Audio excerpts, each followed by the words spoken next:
to Infernal Brains, a joint podcast between TarsTarkus.net and 40K. I'm Tars Tarkus from TarsTarkus.net. And I'm Todd Statman from Die Danger Die Die Kill, aka 40K. So moving back to actual Turkish films and not the roots, let's discuss the Turkish Phantom films, of which there are 3 total, and 2 of which I've seen and I know they exist, and they both have the same name, and they came out the same year, because just like Armageddon and Deep Impact, it was a competition between 2 groups. They're both known as Kizil Mask. Right. Kizil Mask is so hot right now. Yes. Kizil Mask is actually, I think, Red Mask, because that's what what the Phantom's name is in Turkey and Europe, because when they didn't have the purple ink to print his comics in color, so they printed him as red. I think that's what the story is. Yeah, because they did have comics were very popular, and they had comics that were basically made up of reprints of Sunday strips, like Mandrake I think that's the and the story. Phantom. I'm not 100% sure. Yeah, but that's a good story. Yeah, so we'll say it's for real. Yeah, I'll back that. So if you remember Yilmaz Atad Deniz from a few paragraphs ago, well, his protege was Sitin Inak, who, if you see a cool one of these films and wasn't Yilmaz Atad Deniz's film, it's probably Sitin Inak's or through his company. All right, he did Iron Claw the Pirate as well. Yes. So he came with what we're calling the first one, because I don't know the exact dates of which one came out. So we'll and I think Yilmaz Atadinez produced the one that Sitin Inak directed as well. Okay. Sorry. Yeah. Sorry. And then in this Kizil Mask, there's more of an actual plot element. Kizil Mask wears a leather jacket, and he has a partner named Panther who looks like Hercules, and they get called in to protect a professor and his daughter. The professor has invented a serum that makes plants grow really fast. So of course, all these horrible bad guys led by Al Capone went to get the formula, and so they send legions and legions of bad guys to try to capture the professor and his daughter, and Kizil Mask and Panther just punch and punch and punch and punch. But eventually there's a climactic battle on a train, including another bad guy who's a Turkish guy playing an Asian character named Fu Manchu, who shows up for a few minutes, and then Kizil Mask and the police all arrive, and our hero shoots a woman in the back. Shoots an unarmed woman in the back, and then the main bad guy, Al Capone, gets arrested, and the day is saved. Now, is the Al Capone supposed to be the Al Capone? Is he portrayed as a Chicago gangster? Or? He looks more like a Turkish Al Capone. He has the Turkish hat, the fez thing at one point. So I think it's Al Capone. That's the pronunciation they use, but I don't think he's named after a Turkish guy named Al Capone. Okay.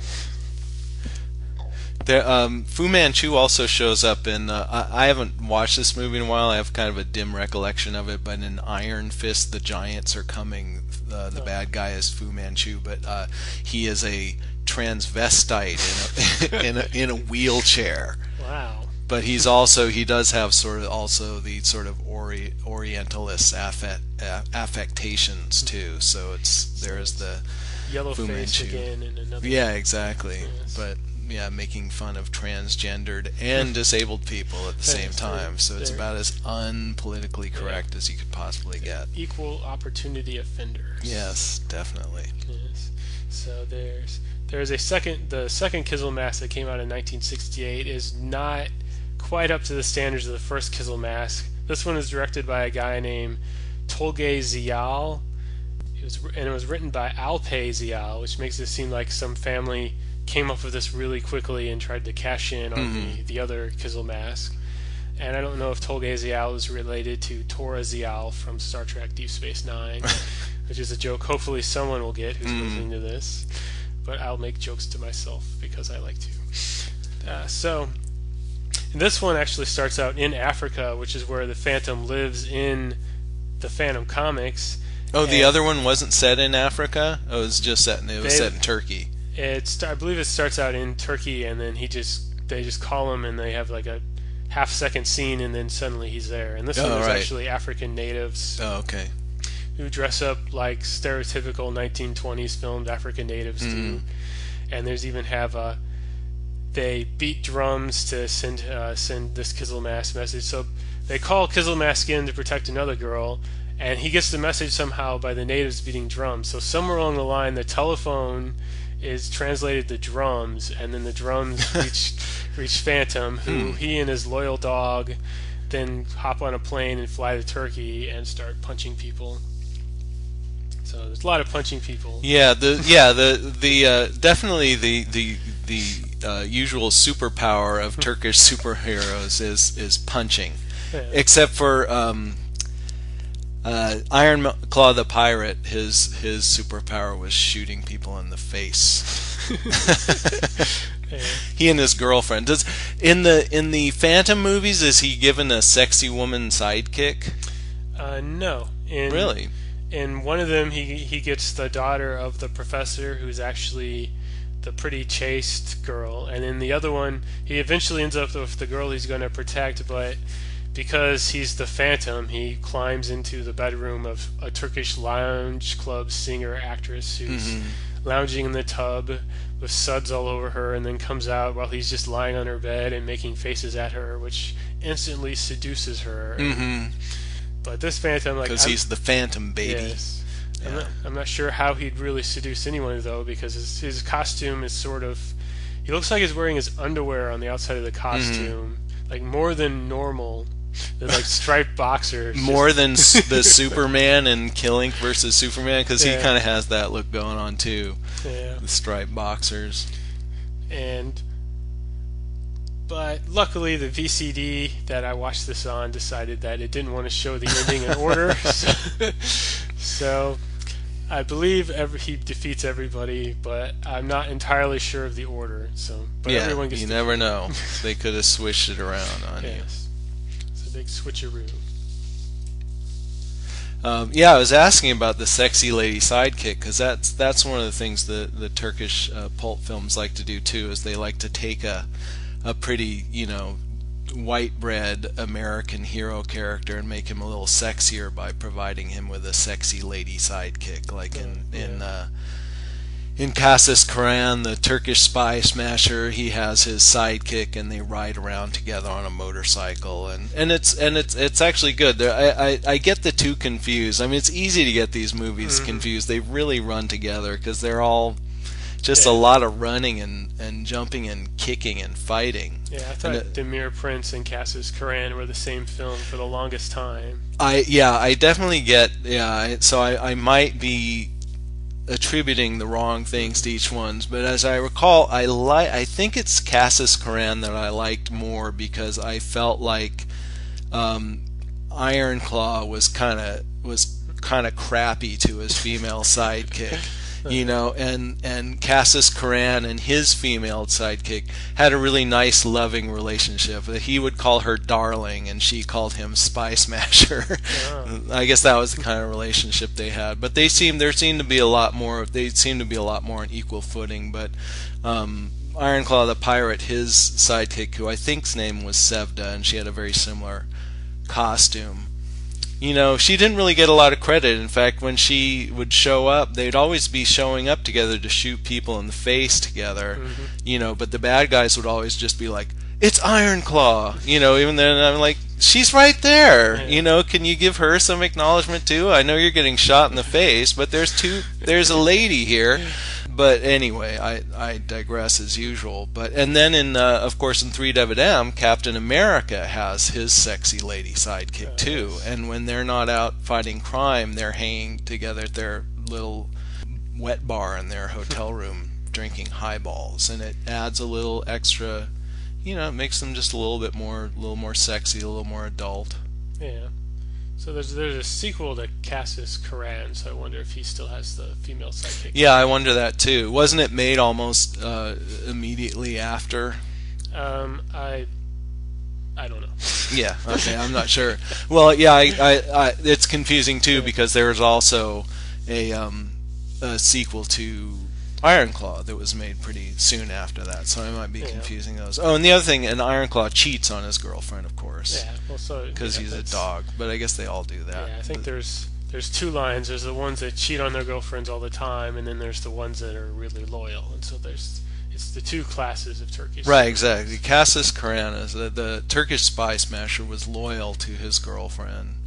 And then there's the ones that sort of do it. I think in Iron Fist, he cheats on his girlfriend, but he's doing it because he's a spy, and it's part of getting, it's part of the job. It's part of, getting some information out of somebody.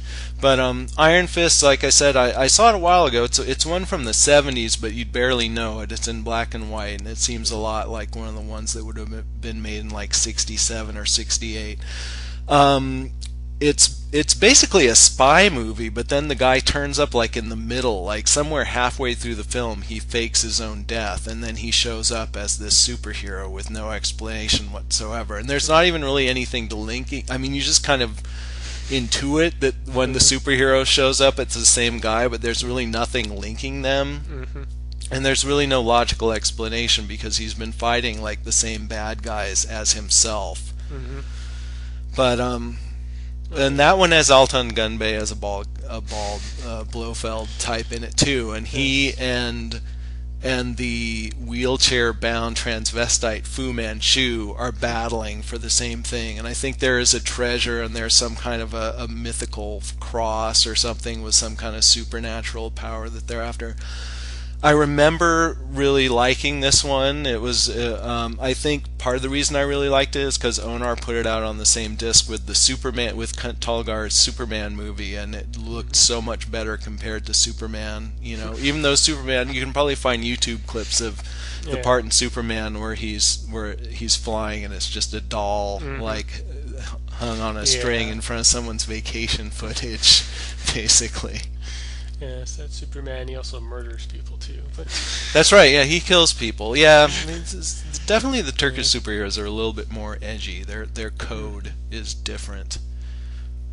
What else? We've covered a lot, actually. Yeah. Did you want to go over the Deathless Devil more, or? Deathless Devil. Well, that's a good one. That's a later Yilmaz Atadina's movie. Like I said, it's a remake of the 1940, I think, Republic serial, The Mysterious Dr. Satan. Pretty faithful, but again, it's from the 70s, so it's a little sexier. There's a little, I don't know if there, I think there's a little nudity in it. It's definitely funny when the juxtaposition, because it's, like I said, it's a pretty faithful adaptation, so you have these kind of square jaw type serial heroes, but then he'll show up at his girlfriend's house and start talking about how hot and horny he is, and that's a little bit of cognitive dissonance can be caused by that. It's a really fun movie. The hero is the Copperhead. The bad guy, of course, is Dr. Satan, so it's a great sort of guy with a big old mustache and everything. Great cardboard box robot in it. That's probably the most awesome thing about it is the funky robot that's in it. Yeah, that's a good one. That's that's all I really have to say about it. I definitely recommend that one. It's really fun. Yeah, and that's on the Mondo Macabra Turkish double bill with. That's right, with Tarkan. Yeah, one of the Tarkan films. Yeah, which is also pretty hip. It's actually 5 Tarkan films total, which we might get to at some point in the future when we start. Right. Yeah, but how many of those are actually? Are any of those? I know there's the one that came out on DVD, but are any other ones floating around? There are TV rips of those which exist, and I have copies of. Oh, okay. And likewise, there's like a zillion Killink movies. I think just the first year there were like 5 of them. Yeah, I think at one point I had a list of there were 7 titles that I knew, and that's including there's a Western one and a female one, and there's one where he fights Frankenstein. Yeah.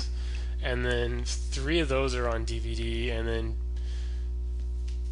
Bill at Onar hinted that he found another one, but that was about a year ago, and I haven't heard anything since then. But since a couple of other Turkish films that were considered lost popped up recently, who knows? Yeah, it's like we're entering new territory now since Yeah, Flying Saucers over Istanbul, a Turkish science fiction film that has long been assumed completely lost, just popped up on the gray market, and then the Turkish Flash Gordon showed up on Turkish MTV not that long ago. So I don't know where I guess Turkish MTV has been showing more of these. I don't know where they got them. It's like, I wonder if they just bought the old film library of some TV station or something. So who knows what's going to be coming up from Turkey. But it shows even Turkish MTV doesn't play music. Exactly. So at some point we'll get to a podcast that'll probably be all the lost films that we wish to see, and we'll opine endlessly about how awesome the film would be, and then one of them will show up, and then we'll have to have another podcast where we're all disappointed, telling about how much it sucked. That could happen, but that'll be in the far future of a couple of months. So stay tuned. The future.